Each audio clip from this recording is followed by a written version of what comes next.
La semaine dernière, je vous ai parlé de données économiques, puis on va continuer dans la même veine parce qu'actuellement, on est en pleine saison des résultats. Puis comme je l'ai mentionné, on a eu le premier trimestre, où à l'époque, je pensais probablement que peut-être certains dirigeants d'entreprise allaient baisser les attentes, mais la majorité avait maintenu leur objectif de croissance des bénéfices. Maintenant, on est dans le deuxième trimestre de 2025.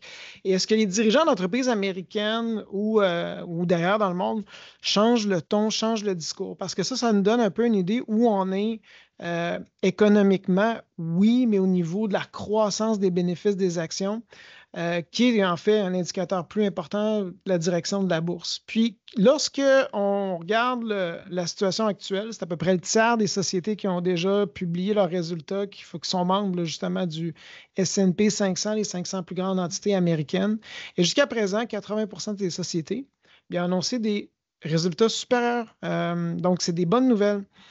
Puis en fait, la croissance des bénéfices de ce trimestre-ci par rapport au même trimestre, là, le deuxième trimestre par rapport à 2024, on a une croissance jusqu'à présent des profits de 6,4 %.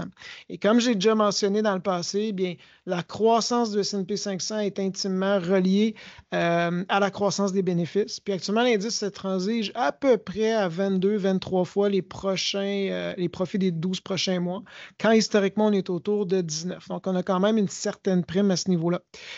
Faut prendre ça en perspective. C'est une croissance de 6,5, mais ce n'est pas nécessairement si élevé par rapport à des comparables passés. Et là, les projections pour certaines entreprises, on s'attend peut-être encore à une période moins où la croissance va être inférieure à du 6,4 pour les prochains trimestres. Ça reste encore la situation actuelle. Maintenant, les PDG prennent la parole lors des appels trimestriels. Puis on va regarder quelques commentaires que justement ces PDG-là ont dans le dernier trimestre. Quand on regarde entre autres le consommateur américain, c'est important de regarder le consommateur parce qu'aux États-Unis, c'est presque 70% de l'économie qui est propulsée par la consommation. Capital One Financial, vous connaissez peut-être aux États-Unis ce type de carte là, de crédit-là. On dit que le consommateur américain est un très bon endroit en ce moment, une bonne position. C'est une source de force dans l'économie. Dans l'ensemble, le PDG justement de Capital One voit que le consommateur actuel, on est en milieu d'année, il y a un regard positif. Puis pourquoi je regardais, entre autres, Capital One, on parle ici de l'usage du crédit. Même chose au niveau des hôtels Wyndham, qui est un peu des hôtels qui attirent justement des voyageurs de classe moyenne. Bien, selon ce PDG, l'économie américaine va quand même relativement bien. Leurs clients ont toujours des emplois, ils ont un bon bilan financier et la croissance des revenus est toujours au rendez-vous.